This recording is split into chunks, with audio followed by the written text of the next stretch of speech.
In the summer of 1904, in a county where men still settled debts with handshakes and scripture, a woman sealed a door at the top of her stairs. For 3 weeks, neighbors passed her property without question.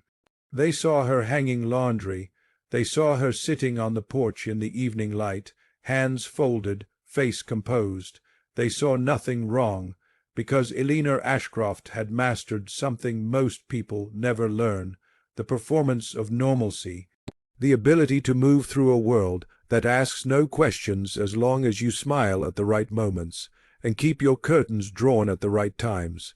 But on June 12th, a farmer named Harold Deems rode into town with a story about silence, about the absence of children's voices, about a smell drifting across Buckner Ridge that turned his stomach before he even understood why. What happened inside that house wasn't an accident. It wasn't a tragedy born of ignorance or poverty or sudden madness. It was methodical. It was planned. It was carried out by a woman who believed, with absolute clarity, that she was saving her children from something worse than death. And when the sheriff finally stepped through that door, when he climbed those stairs and turned the brass handle of the room she had sealed, he found a truth so disturbing that the county buried it for decades. Not because it was too brutal, but because it was too quiet, too deliberate, too close to the kind of control we pretend doesn't exist in respectable homes.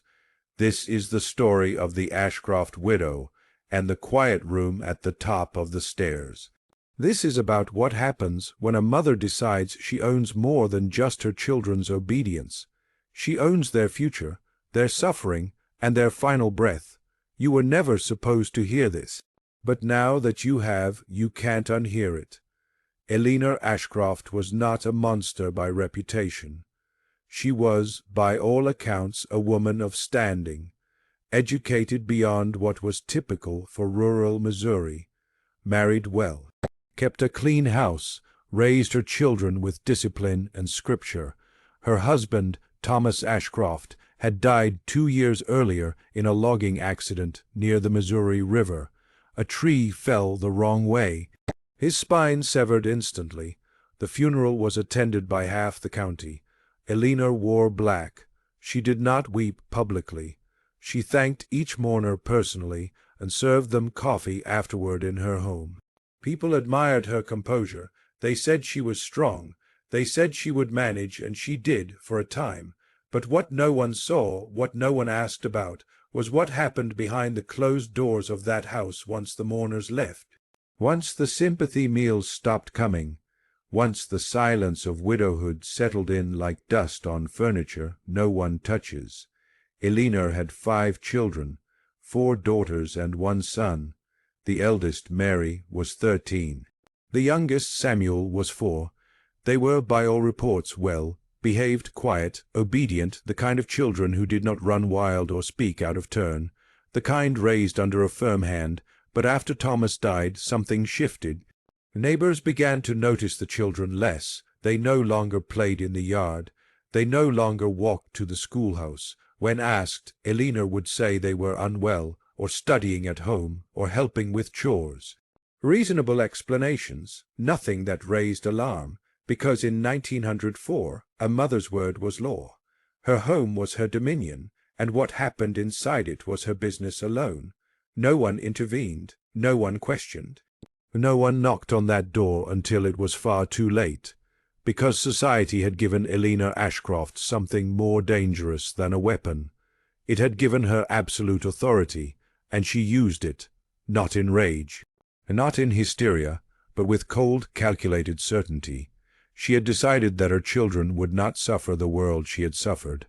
They would not endure loss or cruelty, or the slow grind of survival in a place that devoured the weak. She would spare them, and no one would stop her. Sheriff Andrew Carver was 30, 8 years old, and had been in office less than 6 months. He was not a hardened lawman. He was a farmer's son who wore a badge because the county needed someone willing. He had never investigated a murder, never pulled a body from a river, never stood in a room where death had been invited in and asked to stay. But on June 12, 1904, he rode 11 miles to the Ashcroft house with Deputy Nolan Price, and when he knocked on that door, he crossed a threshold most men never return from unchanged. Eleanor answered. She was calm. Her dress was buttoned to the collar despite the heat. Her hair was pinned so tightly it seemed to pull her features taut. She did not flinch when Carver mentioned the children. She did not offer excuses or explanations. She simply said they were sleeping, and she stepped aside. Inside, the house was spotless. No clutter, no disorder, the kind of cleanliness that feels wrong because it erases all evidence of life. On the dining table sat 5 plates, washed empty, arranged with precision. In the kitchen, Deputy Price found a row of medicine bottles on the windowsill. Laudanum, pergoric, tinctures of opium prescribed for pain, for sleeplessness, for the frayed nerves of women who had no other relief. Eleanor stood in the center of the parlor, hands folded, and said again, more gently this time, that the children were resting peacefully now. Carver looked at her, and in that moment he understood. Not fully, not yet, but enough to feel the cold weight of certainty settling into his gut. He climbed the stairs. Eleanor did not follow.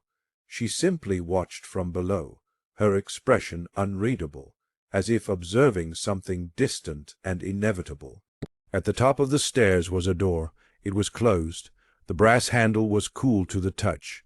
Carver hesitated, not because he feared what he would find, but because some part of him knew that once he opened that door, he would carry what lay beyond it for the rest of his life. He turned the handle, the door swung inward, and the smell hit him, sweet, rotting, familiar in the worst way. The room was dim, the curtains drawn, but even in the low light he could see them, all 5 children, laid out on a single bed, side by side, dressed in clean white nightclothes, hands folded across their chests, like they were posing for a photograph that would never be taken. They had been dead for at least 2 weeks, maybe longer. The summer heat had accelerated decomposition despite Eleanor's efforts to keep the room cool and sealed. Their faces were bloated, discolored, but still recognizable. Mary, the eldest, lay on the left. Samuel, the youngest, on the right. Between them, the 3 middle daughters, arranged by height. Each child's hair had been brushed. Their nightclothes were spotless, their hands positioned with care. This was not violence born of frenzy. This was ritual. Carver stood frozen in the doorway. Deputy Price, who had followed him up the stairs, turned and vomited into the hallway. Downstairs, Eleanor Ashcroft remained in the parlor. She did not flee, she did not weep, she did not ask what the men had found. She already knew. When Carver came back down, his face pale and his jaw clenched, he asked her only one question. "What did you do?" She looked at him with something close to serenity. "I saved them," she said, "from this world, from what it would have done to them."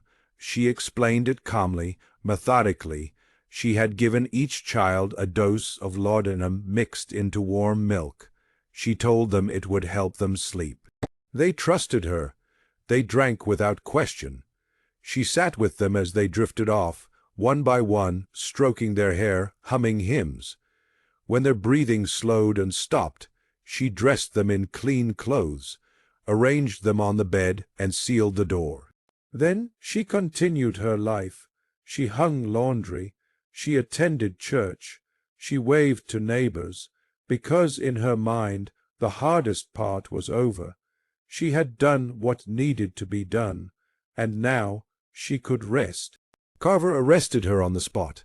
She did not resist.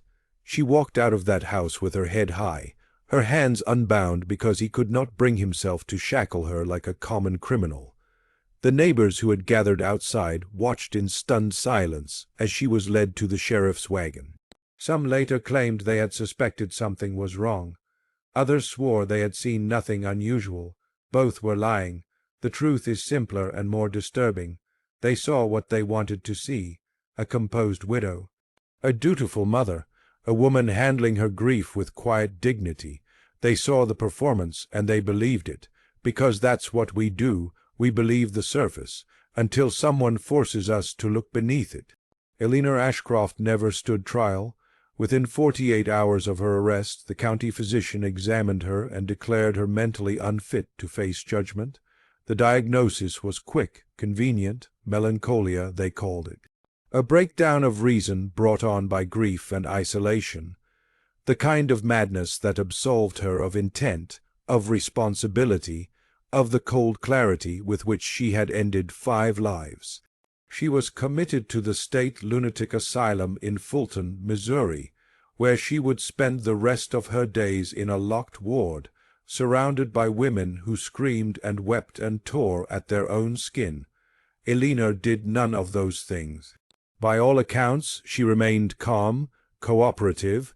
She took her meals without complaint. She attended chapel. She sat by the window and watched the seasons change. When asked about her children, she spoke of them in the present tense, as if they were still sleeping upstairs, as if she had simply tucked them in and would check on them later. The asylum records describe her as unnervingly serene, a woman who had committed an unthinkable act and felt no remorse because, in her mind, she had done nothing wrong. She had protected them, she had spared them, and if the world could not understand that, then the world was the one that was broken, not her.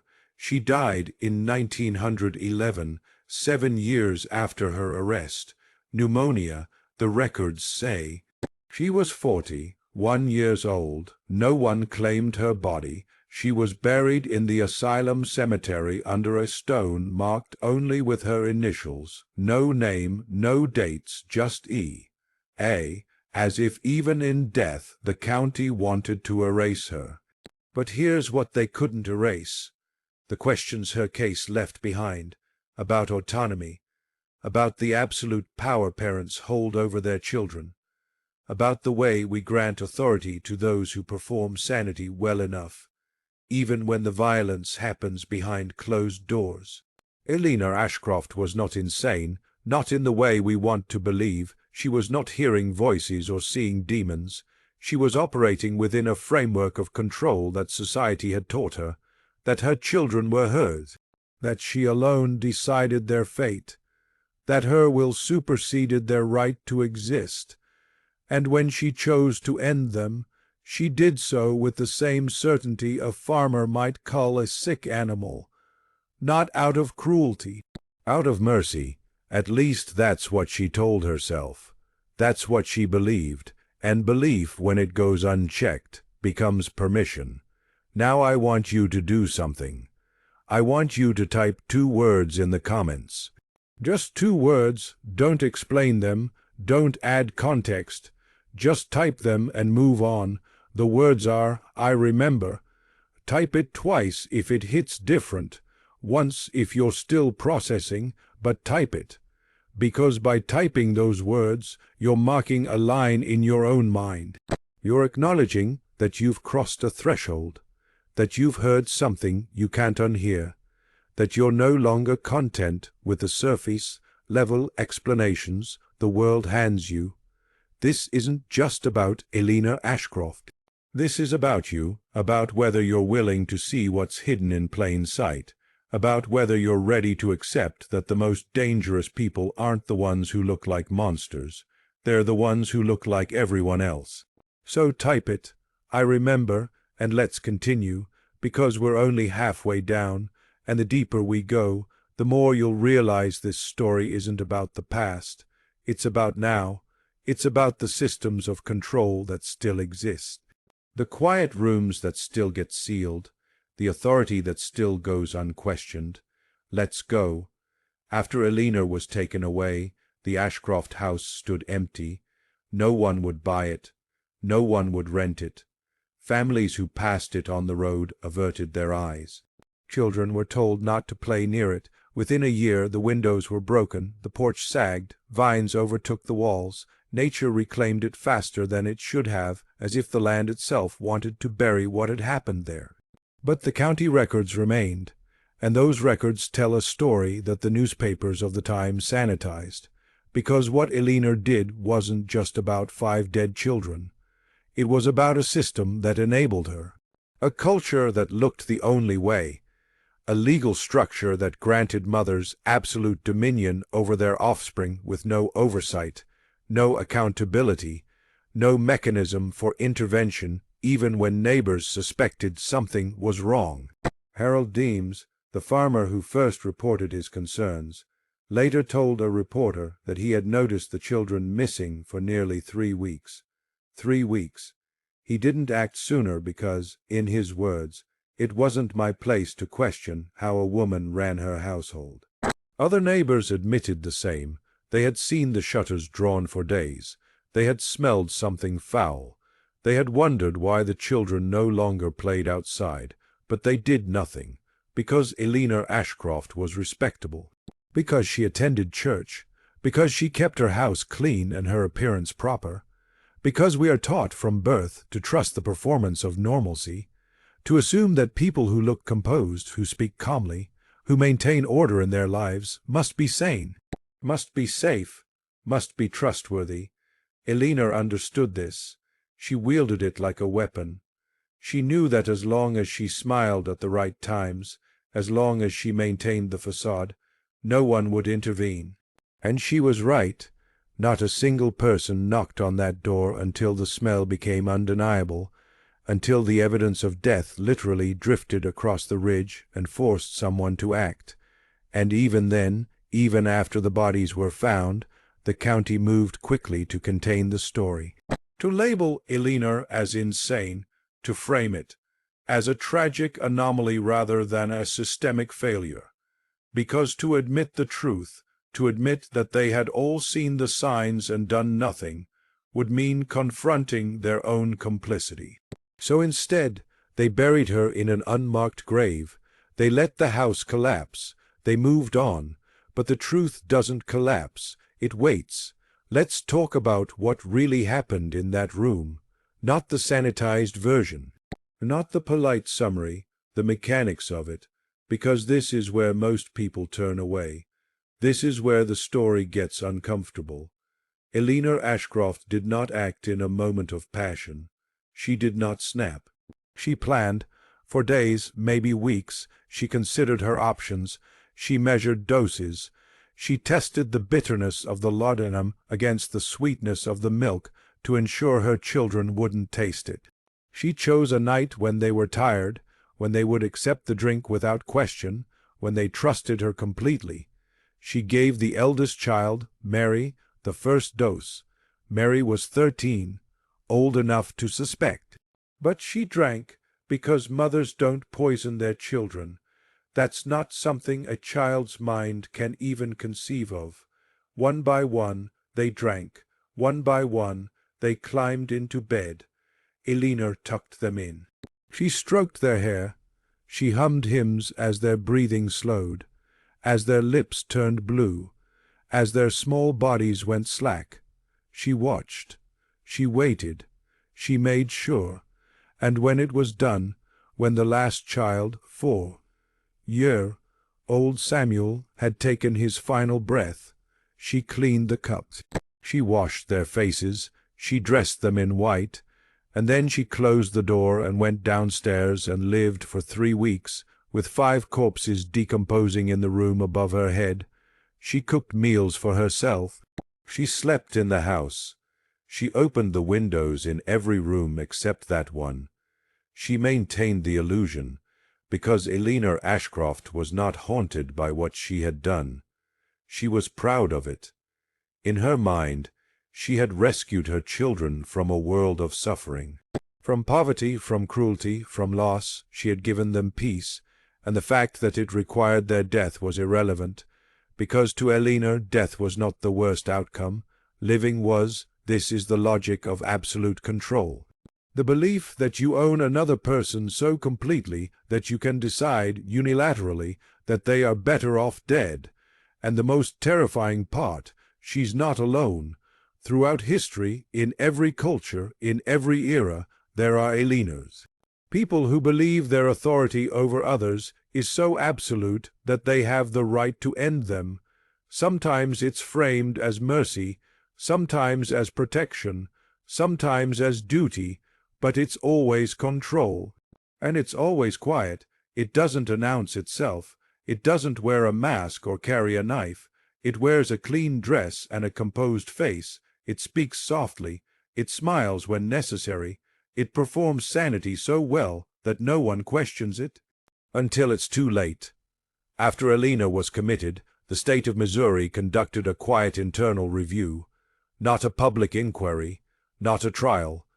Just a handful of officials examining the case behind closed doors to determine if any laws had been broken. They concluded that no one was at fault, not the neighbors who ignored the signs, not the sheriff who took 3 weeks to investigate, not the county physician who had prescribed Eleanor the laudanum in the first place, refilling her prescription multiple times without asking why a widow needed so much opium. The system absolved itself, because to admit failure would mean changing the system, and systems don't change willingly. They adapt just enough to survive, and then they move on. But here's what they couldn't hide. The Ashcroft case was not unique. In the same decade, across Missouri and neighboring states, there were at least a dozen similar cases. Mothers who killed their children and then calmly explained it as an act of love, of mercy, of protection. Most were declared insane, most were quietly committed, most were forgotten, because these stories disrupt the narrative we prefer, the one where mothers are inherently nurturing, where family is sacred, where the home is a safe place. We don't want to believe that the most dangerous room in a child's life might be the one they sleep in, that the person they trust most might be the one planning their death. So we bury these stories. We call them anomalies. We say things like, "She must have been mentally ill," as if that explains it, as if slapping a diagnosis on someone erases the deliberateness of their actions. But Eleanor Ashcroft was not delusional. She knew exactly what she was doing. She knew her children would die. She knew it was irreversible. She knew society would condemn her. And she did it anyway, because in her calculus their death was preferable to their life, and she had the power to make that choice. That's the part that should terrify you, not the madness, the power, the unchecked authority we grant to people simply because they occupy certain roles. Parent, caregiver, provider, we assume these roles come with inherent goodness, with natural limits, with built-in safeguards, but they don't. Power doesn't regulate itself. It expands until something stops it. And in 1904, in rural Missouri, nothing stopped Eleanor Ashcroft. Not until the smell of decay forced someone to act. That's not a failure of one woman. That's a failure of a system, a culture, a collective decision to look the other way. And it's still happening, different methods, different justifications, but the same quiet rooms, the same sealed doors, the same unquestioned authority. You just have to be willing to see it. The Ashcroft house was demolished in 1919.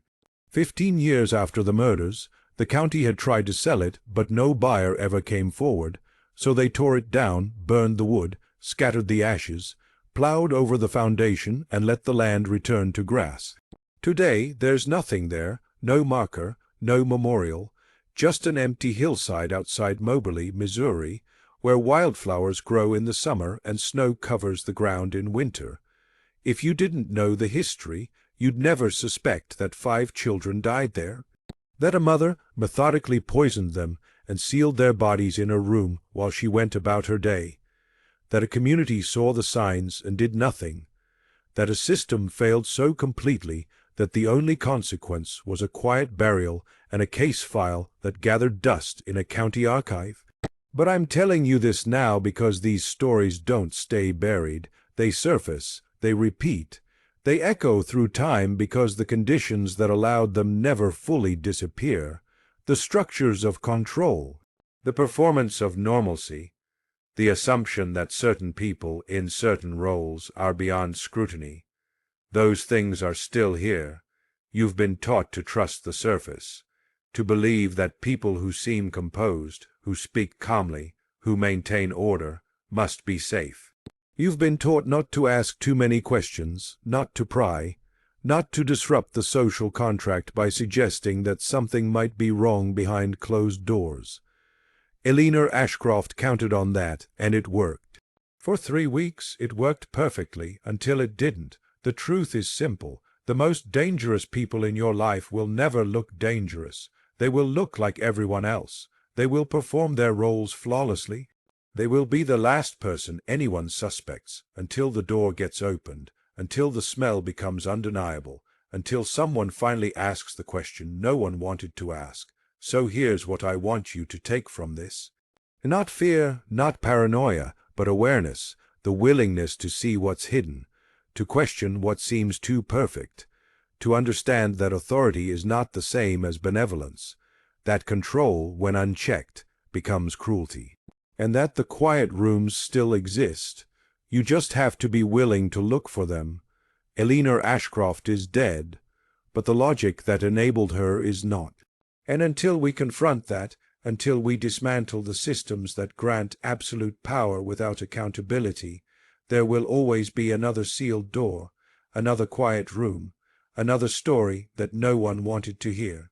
But you heard it, and now you can't unhear it. So what are you going to do with it?